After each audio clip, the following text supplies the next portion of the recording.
Here's the conical, affectionately known as comical, front brake on the bench. Just going to inspect this, take it apart, clean some of the components and then put it back together and adjust it back on the bike. I'm going to start with these adjuster screws.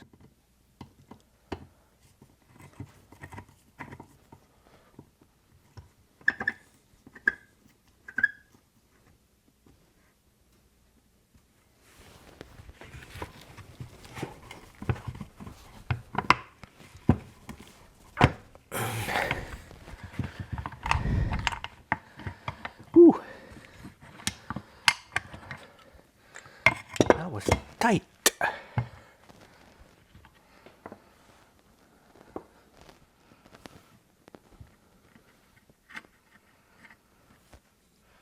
Pretty dirty. I'll put these in the ultrasonic cleaner.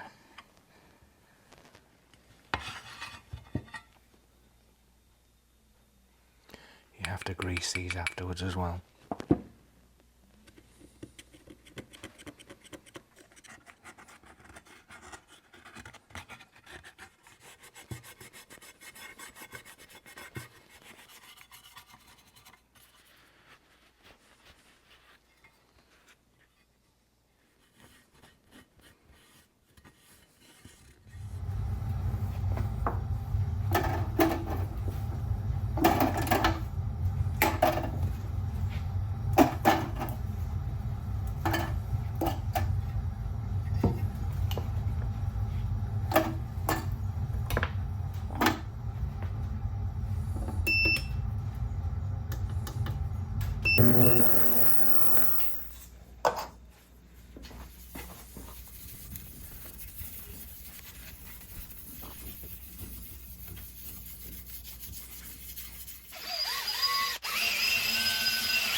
Here's everything back on the bench and looking very clean. These are the parts that were in the ultrasonic cleaner and everything looks so good. These are the snail cams and they look like they're brand new actually, and so a lot of the dirt and little build-up, that's all gone now. I did inspect these and the plungers, I don't know what they're called, pistons, plungers.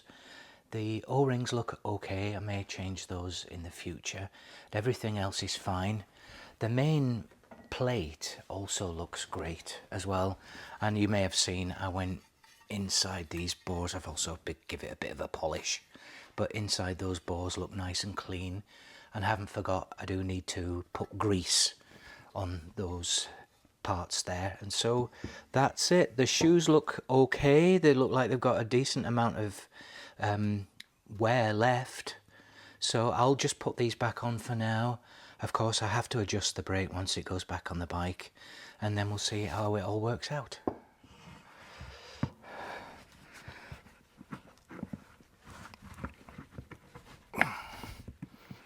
Whoa.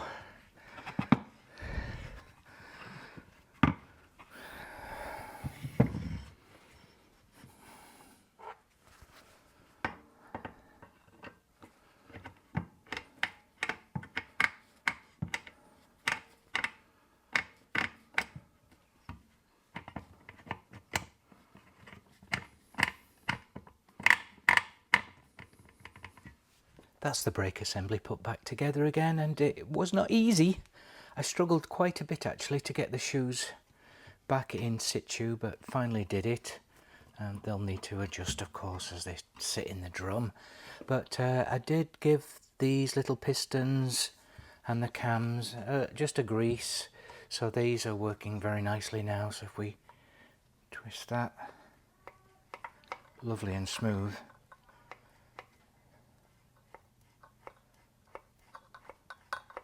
Same with the other one.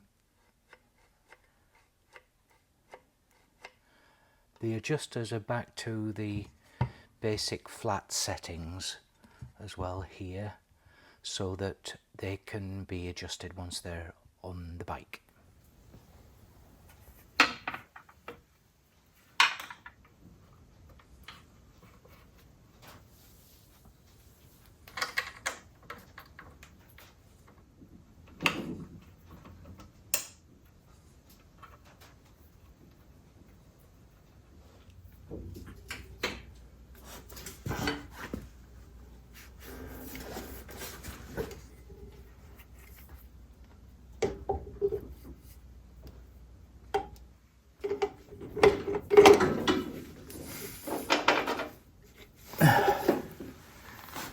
Whew.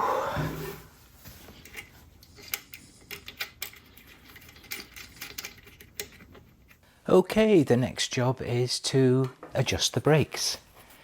So I got the wheel mounted onto the forks. That was a little bit of a struggle.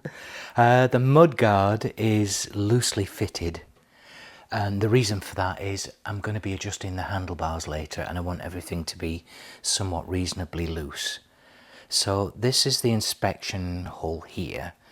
I'm going to get it down to the bottom adjuster, and these are the adjusters that you saw on the bench, and I'm going to tighten the adjuster all the way until the wheel stops turning, so it's locked out. And then I will undo the snail cam that you saw as part of the adjustment until the wheel is able to turn without rubbing as well. I don't want it to rub.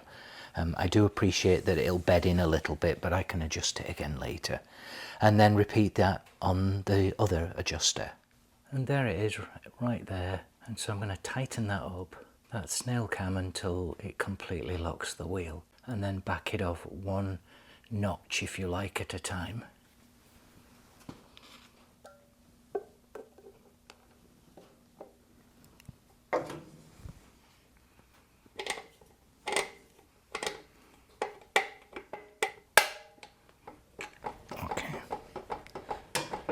And then to try and back it off until it frees up just a little bit.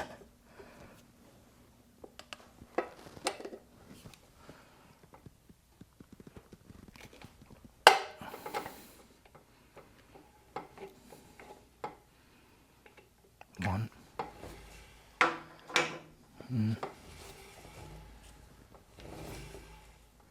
It's rubbing on the lift there a little bit, but I'm going to do it one more notch because I don't like it to drag. I can always adjust again.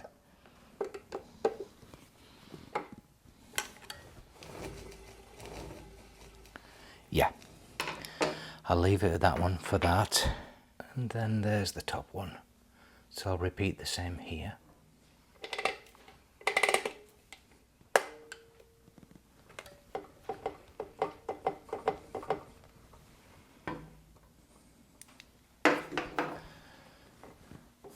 And then just back it off one at a time.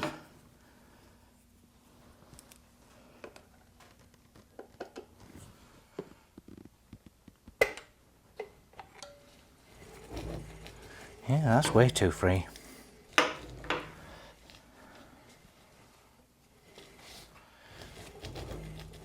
I think maybe I need new shoes.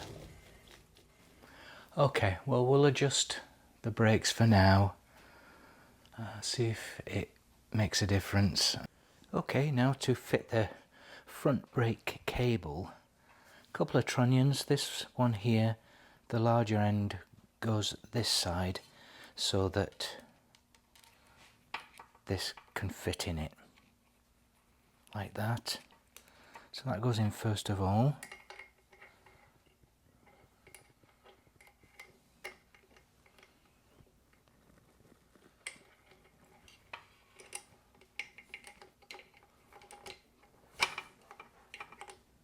Pull that through. Okay, nicely located. Now the spring.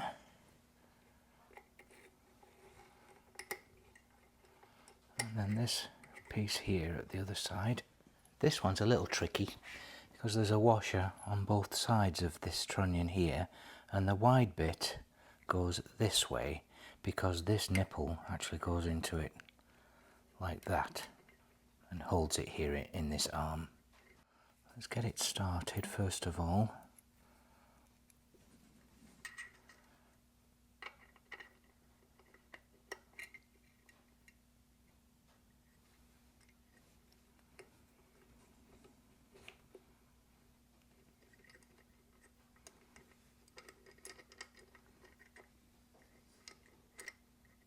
Okay, it's through the cable now.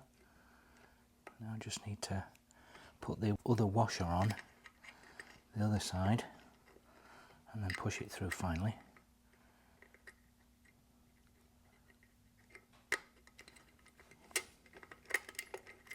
Come on. There. A little fiddly, but Not hard, just fussy.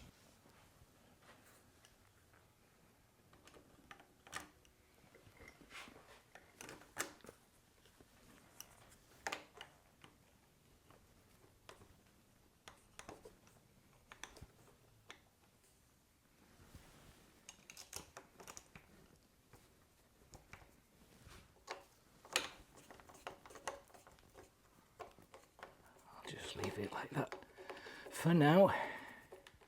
There's no adjustment at all, it's all the way, it's backed off all the way there now.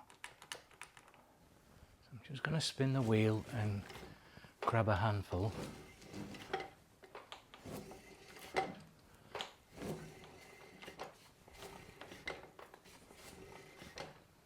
So here I'm just going to adjust again by pressing the brake. Possibly it centered the shoes in the drum a little bit better.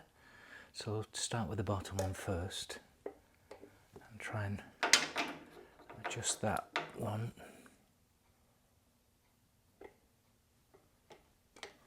I think that clicked twice and that's rubbing a bit, so I'll go back one.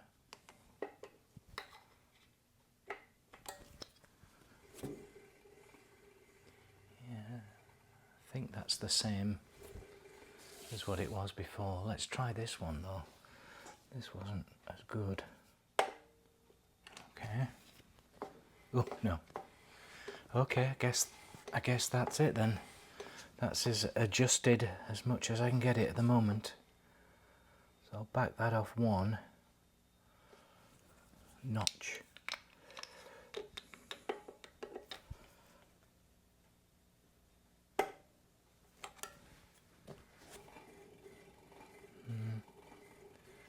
Okay, that's as much as I can do right now with these shoes.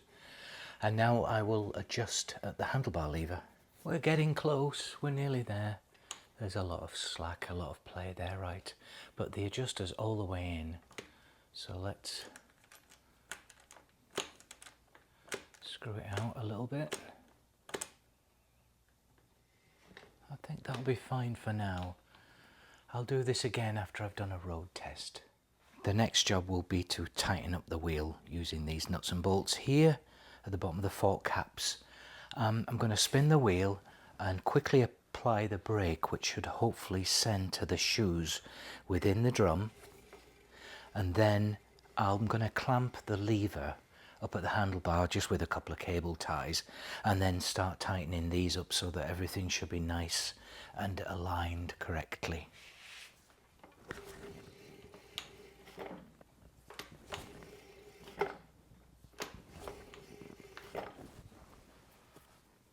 Okay, I'm holding that firm and cable tying the brake lever at the handlebar. And now to tighten up the front wheel.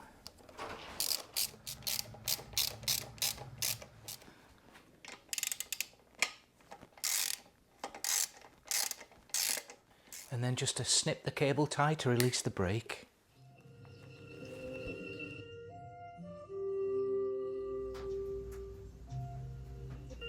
This is the massive seat on my Triumph Bonneville. You may have heard me talk about this while I've been riding, and as a vertically challenged guy, this is a really tall bike for me. This is one of the earlier OIF, oil in frame models, which means that the join here with the oil frame member is much higher until later. I think it was in 72. This is actually a late 71/72 model, so it's still the big tall bike. So anyway, this seat is 4 inches there from there to there, and it's ripped here and on the other side as well. The trim is a little rough, so I was thinking I was going to fix a replacement myself. So I bought the replacement kit, very, very nice. Comes with a nice Triumph logo on the back, and of course it's much nicer. It comes with all the fittings, the attachments and the little clips to hold it underneath. But rather than try and do it myself, I've got a friend who's actually in the business, the upholstery business. He does some amazing work.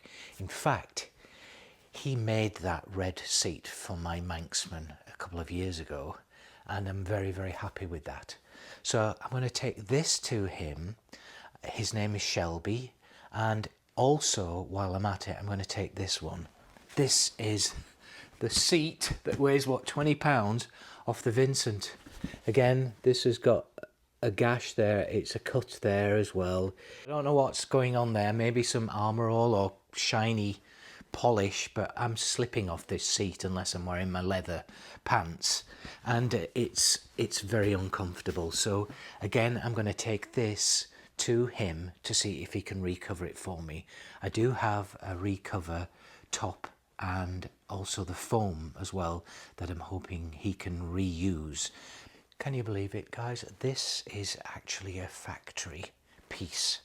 It's affectionately known as the toolbox or the lunchbox latch, but this is what the bike would have come from the factory with. And you know, I think you can probably get a spare one down at Ace Hardware, but it works exactly the same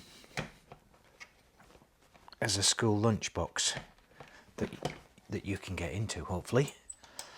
And so that's the seat. You can see it's rough here, this is rough, and then it just hinges over here. I put this cable on, this is standard, and it's okay, it's in pretty decent condition in the back. I don't know if this is an aftermarket one, because I don't know if it would have been left like this from the factory.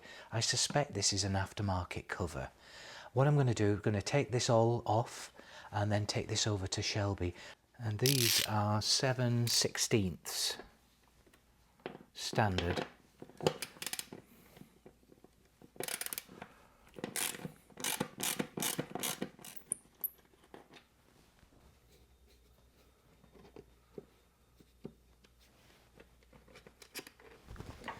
And then finally remove this bolt.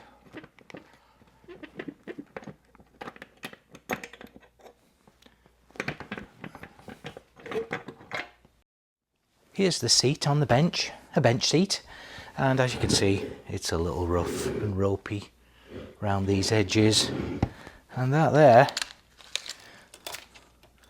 about 4 inches.